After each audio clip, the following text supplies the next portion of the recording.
着和车记的因缘，在2014年，那时候我和师兄住在雅加达，遇见环保志工，就这样有机会成为志工。2019年，因为工作，我跟着师兄搬到巴淡岛，因为自己的问题，所以很少来车记。也因为我跟师兄家里发生了矛盾，身为上人弟子，我感到很惭愧。之后，我也开始在巴淡岛承担。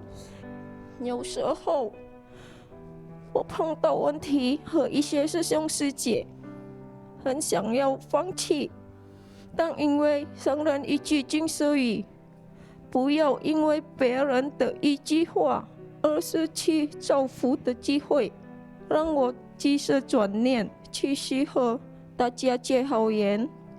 也因为车记，我跟家人的关系变好了很多，也学会了少跟别人计较，跟自己家人计较，跟自己先生计较，等等啦，这都是扭得很紧。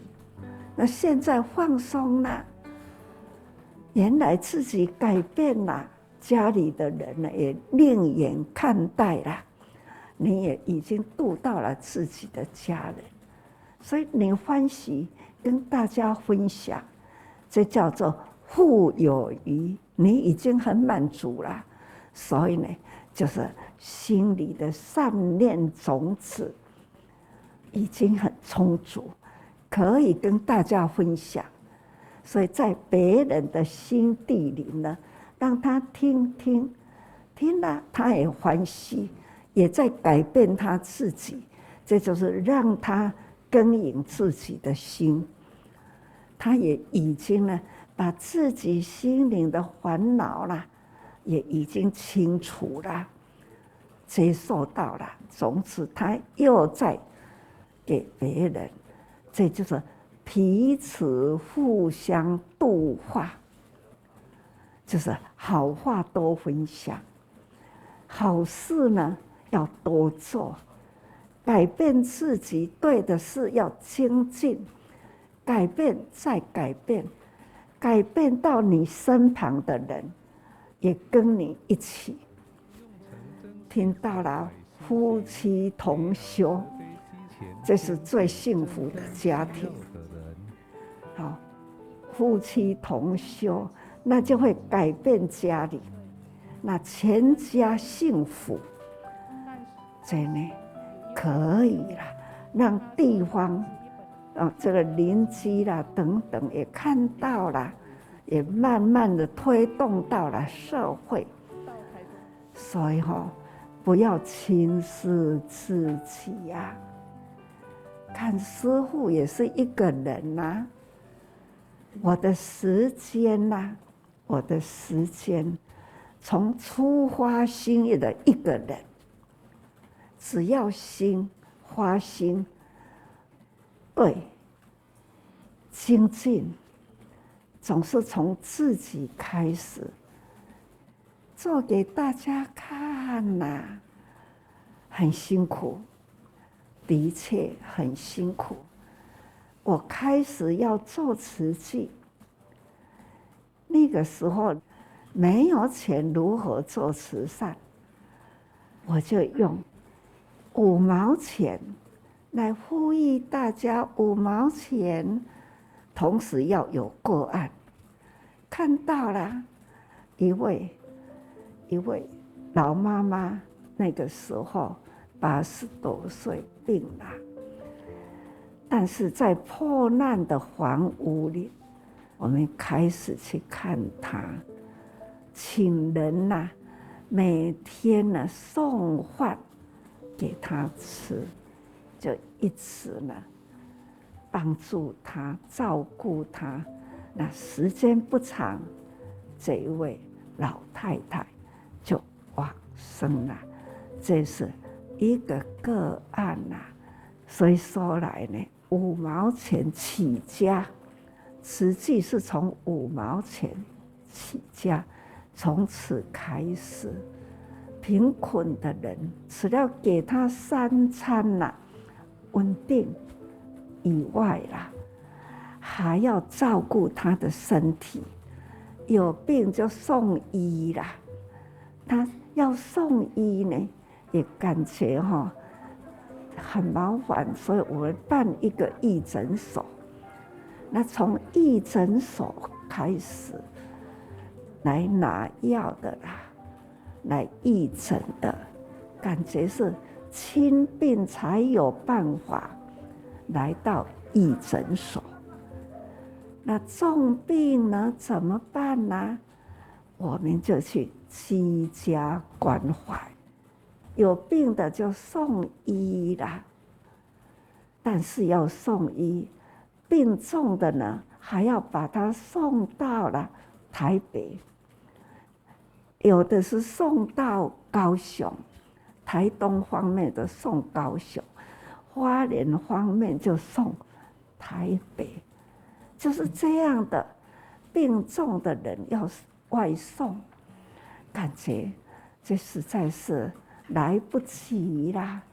因为这样，我们就开始呢升起了，在花莲盖医院，所以医院呢是从这样开始。要怎么盖呢？大家去捐5毛钱，就是让大家知道慈济花心了要盖医院，就这样，会员呐就来支持啦。这慈济月刊，那你们就可以看到3块钱或者是5块钱都有，总是这样呢，每个月这样累积啦，一直到现在。来到人间，人人的生命法则啦，都是一样。所谓一样呢，长短不齐，总是呢，自己的生命有多长，这样的因缘呐，自然法则。我到底呢，在人间还有多久，我不知道。但是呢，已经知道，已经呢年纪很大了啦，在剩的日子呢不多，我现在只知道这样，在剩的日子不多，但是呢不多就是短，但是短到什么程度，还有多少可以在这里做了，跟大家见面说话，到底还有多久不知道，所以我要把握今天。我不敢在房间里休息，一直每一天都坚持如常生活。同样呢，敲板啦，起床啦。虽然没有上大殿，房间里也有佛桌，也要用功啦。